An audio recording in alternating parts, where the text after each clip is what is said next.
Hello and welcome to another update video about gold. I think it's worth doing a gold update given that we have now seen a positive reaction to the micro support zone that I covered in the last video. We talked about a possible 5-wave move up, right? And we've also broken above the trend line we have been observing. So I think this is looking good.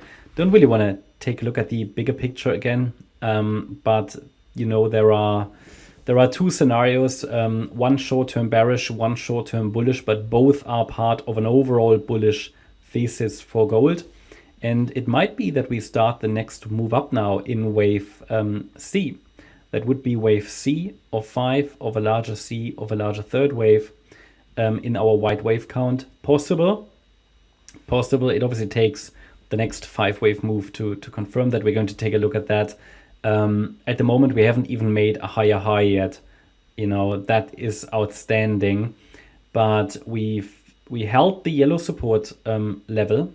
Okay, so that was mentioned in the last video as really key level that needs to hold for direct upside. We are now breaking above the descending trend line. It's not the most reliable trend line because it's only 2 touch points, but I would have loved to see 3 here. That would be a really nice trend line. But yeah, it's breaking. So let's take a look at it. Let's zoom in. And obviously we can go with the trend, right? We can go with the trend. Of course, it could still fail.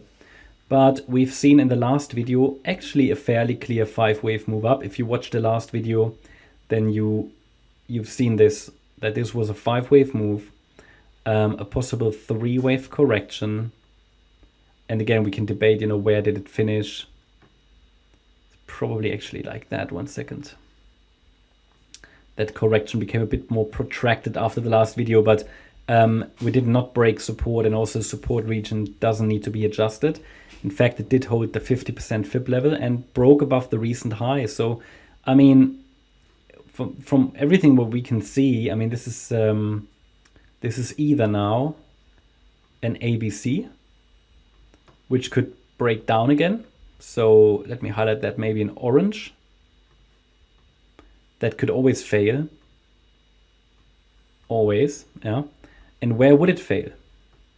Let's put that onto the chart. Where would it ideally fail? So it's 5 waves up, could just be an A wave, 3 waves down, could be a B wave, and now we're moving up in wave C. Typical target for a C wave is the 100% extension of wave A. So let's put that onto the chart. That would be a so-called resistance box, I would say, that we should put onto the chart. These are the levels. Even though I have to say a C wave normally doesn't get to the 1.618 extension. It can do, or maybe I leave it on the chart, but just be aware if it gets to the 1.618, it is more likely something more bullish. Now, I'm not telling you this is a C wave now, okay? But I mentioned, okay, if you're trading the futures short term, pay attention to these levels: 2,373, 2,384, and 2,391 next. It could easily get rejected there. And if we get there, however, then we will have to add a support zone to the chart for the next higher low pullback. I will tell you in a minute. But also make sure that you understand that there is some resistance here as well, probably where that previous swing high was around 2,382. Now, if something more bullish is going on, and that would be the white count, then this could be a wave 1 to the upside. Instead of a B wave pullback, it was a wave 2. Instead of a C wave rally, it's a wave 3. Now, until here, you won't be able to differentiate between them, but they will then start to diverge from each other. In the next pullback, it would be a higher low in the wave 4.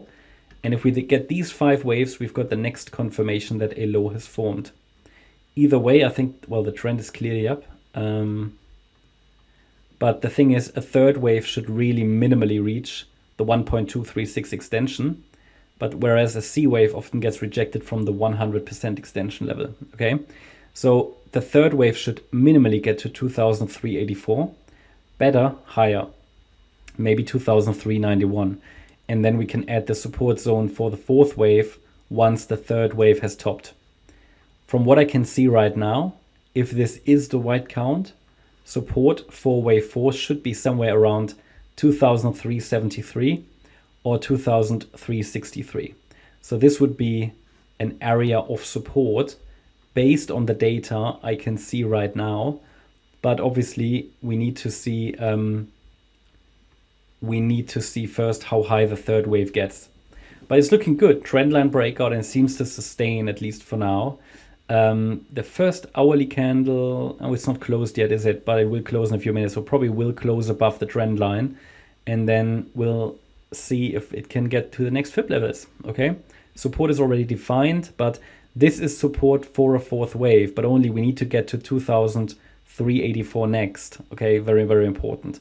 Normally a wave 4 would not retrace below the 78.6 extension. It would rarely do that only. But again, we can calculate the support area more precisely once we have a top in place for wave 3. That's the update about gold. Hope you liked the update. If you did, please hit the like button, leave a comment and subscribe. And if you're interested in daily updates about the S&P 500, as well as regular updates about stocks, feel free to check out the Stocks and S&P 500 service. You'll find a link in the description. Thanks a lot for watching. Bye-bye.